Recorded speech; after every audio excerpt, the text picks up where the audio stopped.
नमस्कार, मी वेदिका. मी इयत्ता 7वीमध्ये शिकते. माझ्या शाळेचे नाव जिल्हा परिषद माध्यमिक शाळा पानकनेरगाव असे आहे. मी हे पुस्तक वाचले. मला या पुस्तकातून काय समजले मी तुम्हाला ते सांगणार आहे. या पुस्तकाचे नाव आहे बिलंदर बाबलू. या पुस्तकाचे लेखक आहे अशोक देशपांडे. या पुस्तकामध्ये खूप काही आपल्याला शिकायला मिळते. तर मी जे शिकलेलं आहे, जे वाचलेलं आहे ते सांगणार आहे. तर मी तुम्हाला ते सांगणार आहे. चला आता तर आपण सुरुवात करूया. विलक्षण लाकूड. गंमतपूरचा बजाबा सुतार म्हणजे विलक्षण उद्योग. सतत कोणत्या न कोणत्या कामात तो घर कसायचा. बैलगाड्या करायचा. त्याचा मूळचा उद्योग बैलगाड्या, पलंग असा काहीही तो करायचा. आणि उद्योग गंमतपूरच्या परिसरात त्याच्यासारखे उत्कृष्ट व टिकाऊ बैलगाडी दुसऱ्या कोणालाही जमायची नाही. बैलगाडी व बजाबा सुतार ही जोडी प्रसिद्ध होती. बैलगाडी व बजाबा सुतार ही जोडी प्रसिद्ध होती. बजाबाने केलेली गाडी असली की अगदी डोळे मिटून घ्यावी. त्यात दोष काढायला जागाच नसायची. सुताराचे काम म्हटले की इतर कामे आलीच. बजाबा सुताराला अन्न सुतारकीची, कुणाची भांडे, कुणाचा पोळपाट सारखे काही ना काही चालू असायचे. तो कधी निवांत बसलेला दिसायचा नाही. म्हणजेच की बजाबा हा खूप छान होता आणि तो कधीही निवांत न बसणारा. आणि हा बजाबा म्हणजेच की हा खूप मोठा, त्या गावातील गंमतपूर म्हणजे ते गाव आणि त्यामधील तो सुतार. त्याला जसे काम जमायचे तसे कोणालाही नाही जमायचे. आणि तो बैलगाड्या बनवायचा, काहीही बनवायचा. पण तो खूप छान होता बनवायला, काहीही बनवायला. आणि त्याच्यासारखे कोणालाही जमत नसे. आणि तो लाकूड बनवायचा, लाकडाचे काहीही सामान बनवायचा. पण त्याच्यासारखे या गावात कोणाला जमेना. आणि त्याला कुठे नाव ठेवायला कुठे नावबोट नव्हतं. ठेवता पण नव्हतं येत. तर आता आपण पुढचं बघूया.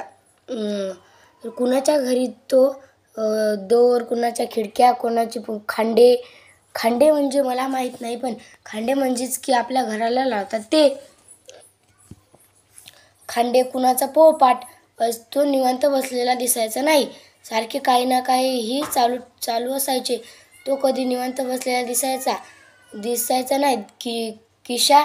किशा पवाराने नवीन दुकान काढले होते.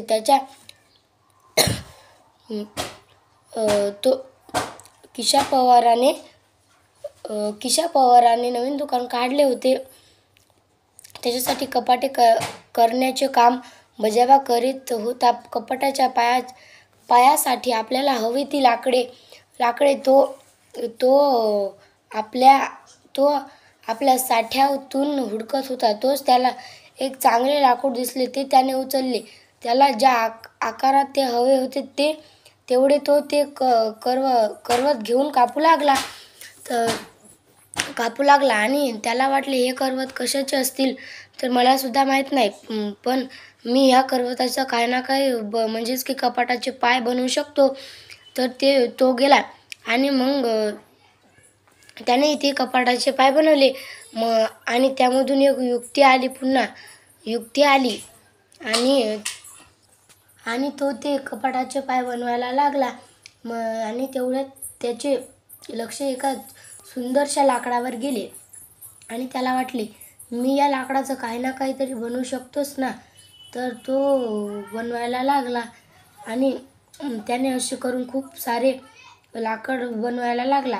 तर मग तो एके दिवशी त्याने ते लाकूड आणले आणि त्याला वाटले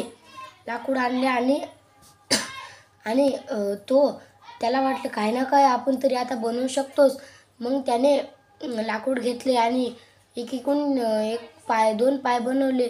मग त्यामधून खूप छान युक्ती आली. त्याला दिसले की आता आपण काही ना काही पुन्हा करू शकतोच. पण मग त्याने हिंमत धरली आणि केलं. मग त्याने तसे करू दोन हात बनवले. त्यामधून सुद्धा युक्ती येत होती. आणि मग त्याने जरा करून तोंड तयार केले. आणि पुन्हा डोळे केले, पण ते डोळे केले आणि पुन्हा नाकसुद्धा करू लागला, पण ते नाक असे होते, नाक तो करायला गेला की ते नाक असे लांबत लांबत जात होते. तो पुन्हा ते नाक कापायचा आणि पुन्हा ते नाक मोठे व्हायचे. असे करत करत त्याला खूप कंटाळा आला आणि त्याला राग आला. त्याने ते फेकून नाही दिले, पण त्याला खूप राग येत होता. तो म्हणाला, आता मी काहीही नाही करणार.